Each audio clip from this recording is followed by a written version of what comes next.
வணக்கம். சினி மினிமினி சிவந்தமன் நடிகர் திலகம் சிவாஜி கணேசன் கதாநாயகனாக நடித்து ஸ்ரீதர் டைரக்ட் பண்ணி வெளிநாடுகளில் படமாக்கப்பட்ட முதல் திரைப்படம். 100 நாட்கள் ஓடி மகத்தான சாதனையை அந்த திரைப்படம் புரிந்தது. இந்த சிவந்தமன் திரைப்படம் சிவாஜி கணேசன் கதாநாயகன் நடித்து வெற்றி படமாக அமைஞ்சது அப்படின்ற ஒரு பக்கம் இருந்தால் கூட, சிவந்தமன் படத்தினுடைய கதை இருக்குல்ல, அந்த கதையில் ஆரம்பத்தில் நடித்தவர் மக்கள் திலகம் எம்ஜிஆர் அப்படின்ற அந்த விஷயம் உங்களுக்கு தெரியுமா? உண்மையாகவே அப்படிப்பட்ட சம்பவம் அந்த காலகட்டத்தில் நடந்திருக்கிறது. என்ன விஷயம் அப்படின்னா, இயக்குனர் ஸ்ரீதர் சார் சிவாஜி சாரை வச்சு படம் நிறையா பண்ணியிருக்காரு அப்படின்றது ஒரு பக்கம் இருக்கட்டும். எம்ஜிஆரை கதாநாயகனாக வச்சு ஒரு படம் பண்ணணும்னு சொல்லி ஸ்ரீதருக்கு ரொம்ப நாளாக ஆசை. எம்ஜிஆர் அவருக்கு பழக்கம் கிடையாது, எம்ஜிஆருக்கும் ஸ்ரீதர் பழக்கம் கிடையாது. சிவாஜி சார் படத்துக்கு ஆரம்பத்தில் ஸ்ரீதர் கதை வசனம் எழுதி, அது பிறகு சிவாஜி சாரை ஹீரோவை வச்சு இவரே படம் டைரக்ட் பண்ணி இதெல்லாம் நடந்துருச்சு. அதனால் சிவாஜி சார் ஸ்ரீதருக்கு நல்ல பழக்கம், எம்ஜிஆர் பழக்கமே இல்லை. ஸ்ரீதர் சார் எம்ஜிஆருக்கு ஒரு நாள் ஃபோன் பண்ணிட்டார்.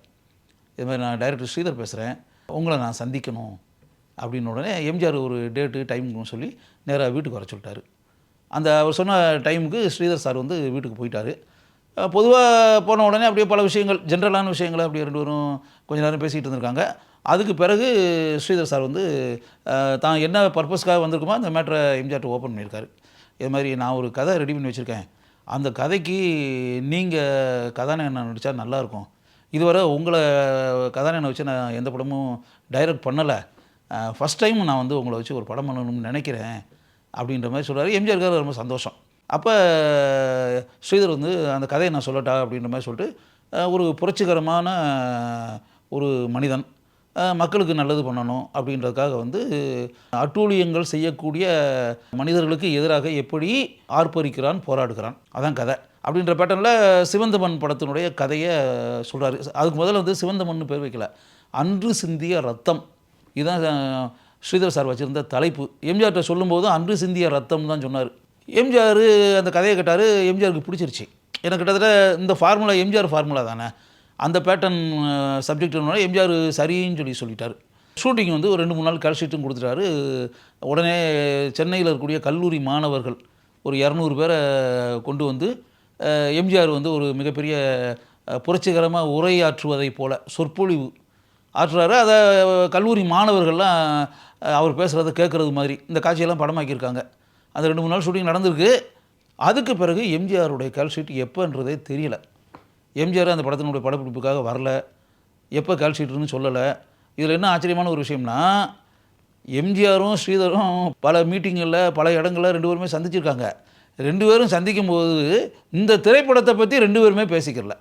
இவரும் அதை பற்றி எம்ஜிஆர்கிட்ட கேட்கல, அவரும் சொல்ல. ஒரு ஸ்டேஜில் எம்ஜிஆர்கிட்ட இதை எப்படியும் கேட்டு தானே ஆகணும், 2-3 நாள் ஷூட்டிங் நடந்தால் அது அப்படியே கிடப்பில் கிடக்குது, மறுபடியும் அந்த படத்தை கண்டினியூ பண்ணி ஆகணுமே அப்படின்னு சொல்லிட்டு எம்ஜிஆர்கிட்ட ஸ்ரீதர் சொல்லியிருக்காரு. இது மாதிரி, நீங்கள் கால்ஷீட் கொடுத்தீங்க, அப்போ நடித்தீங்க, சில சீன்ஸ் எடுத்தோம், அதுக்கு பிறகு நீங்கள் கால்ஷீட் எதுவும் கொடுக்கல, நடிக்கலை, அப்படியே பல மாதங்கள் ஓடி போச்சு, பல இடங்களில் நம்ம சந்தித்தோம், இருந்தால் கூட நீங்களாக சொல்லுவீங்கன்னு நினச்சேன், அப்படி எதுவுமே நீங்கள் சொல்லலை, அதனால் இப்போ நானே கேட்க வேண்டிய நிலைமை ஆகிப்போச்சு, நீங்கள் எப்போ வர்றீங்க, எப்போ கால்ஷீட் தரீங்கன்ற மாதிரி. எம்ஜிஆர் உடனே மிகப்பெரிய ஒரு பட்டியலை காமிச்சிருக்காரு. 27 படங்கள் அதில் லிஸ்ட் இருக்குது. அதில் பெரிய நிறுவனங்கள்லாம் இருக்குது அப்படிங்களேன், நாகிரெட்டியார், இந்த மாதிரி பல நிறுவனங்கள்லாம் இருக்குது, ஏவிஎம், இப்படிலாம் நிறுவனங்கள்லாம் இருக்குது. இந்த பட்டியலெல்லாம் காமிச்சு 27 பேர் வெயிட்டிங்கில் இருக்காங்க என்னை வச்சு படம் எடுக்கிறதுக்கு. அப்படி வரும்போது நான் எப்படி உடனடியாக எப்படி டேட்டை கொடுத்துன்ற மாதிரி இவர் அப்படியே எம்ஜிஆர் இழுத்துருக்காரு.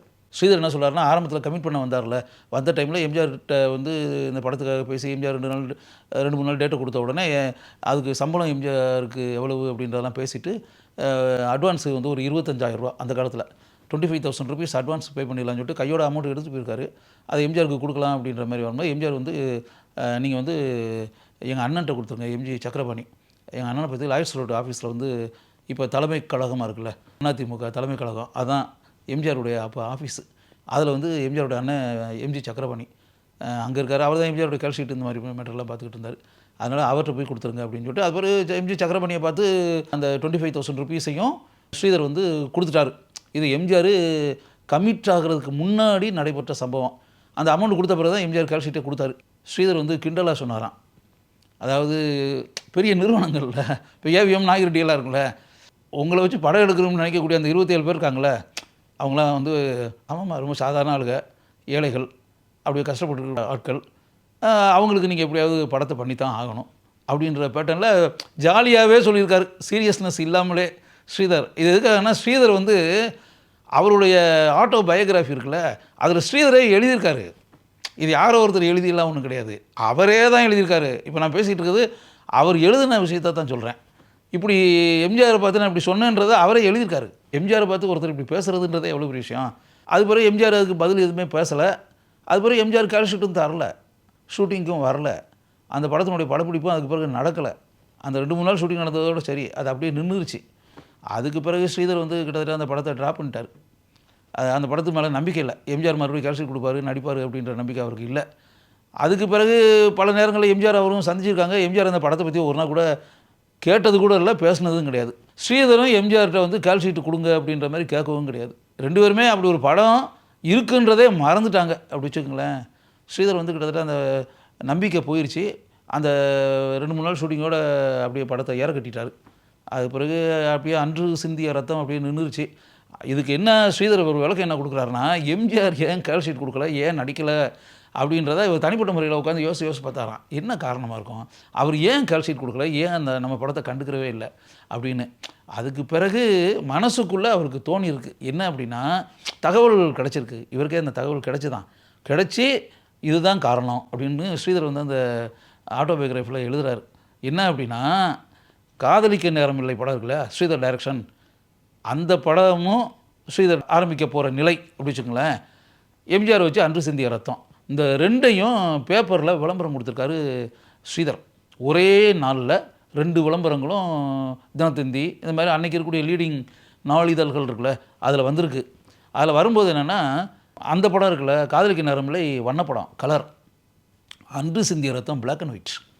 எம்ஜிஆர் அந்த 2 படத்தினுடைய விளம்பரத்தையும் பார்த்துருப்பார்ல, பார்க்கும்போது அவர் மனசுக்குள்ளே பற்றுச்சு.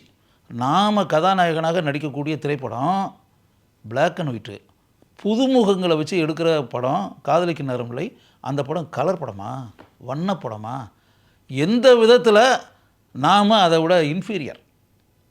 நம்ம படம் பிளாக் அண்ட் ஒயிட்டு, அந்த படம் கலரா? 2 படத்துக்கும் டைரக்டர் ஸ்ரீதரா? நாம் அந்தளவுக்கு நம்ம மட்டமா அப்படின்ற மாதிரி எம்ஜிஆர் நினச்சிருக்காரு அப்படின்னு ஸ்ரீதரை எழுதுகிறாரு. அப்போ யாராவது சொல்லியிருப்பாங்க இது மாதிரி, அந்த விளம்பரத்தை பார்த்துட்டு எம்ஜிஆர் யார்ட்டையாவது சொல்லியிருப்பார், யார்ட்டையாவது பேசியிருப்பார். எம்ஜிஆர் சொன்னதை அந்த கேட்டவர்கள் ஸ்ரீதர்கிட்ட வந்து சொல்லியிருப்பாங்க அப்படி வச்சுக்கோங்களேன். எம்ஜிஆர் அப்படி நினச்சதுனால தான் அன்று சிந்திய ரத்தம் படத்தை அவர் கண்டுக்கறல, அதில் நடிக்கணும்னு அவர் நினைக்கல. காதலிக்க நேரமில்லே கலரில் எடுத்துகிட்டு நம்ம நடிக்கிற படத்தை பிளாக் அண்ட் ஒயிட்லையா அப்படின்ற மாதிரி அவர் நினச்சதுனால அவர் கோஆப்ரேட் பண்ணலை அப்படின்ற மாதிரி ஸ்ரீதர் வந்து எழுதுகிறாரு. அப்போ ஸ்ரீதர் வந்து டெய்ல் பீஸ் மாதிரி ஒரு மேட்டர் சொன்னார், அது ரொம்ப நல்லா இருக்குது அவர் எழுதியிருந்தது. நான் எம்ஜிஆர் நடிக்கக்கூடிய அந்த அன்று சிந்திய ரத்தத்தை பிளாக் அண்ட் ஒயிட்டில் எடுக்கணும்னு சொல்லி தீர்மானித்த காரணம், எம்ஜிஆரே கலர் தானே, அவரே கலர்ஃபுல் மேன், அந்த அளவுக்கு கலர்ஃபுல் மேனாக இருக்கும்போது எதுக்கு கலரு, பிளாக் அண்ட் ஒயிட்டே போதும்ல, அவரே கலர் தானேன்னு. இது நல்லா இருக்குல்ல கேட்குறதுக்கு.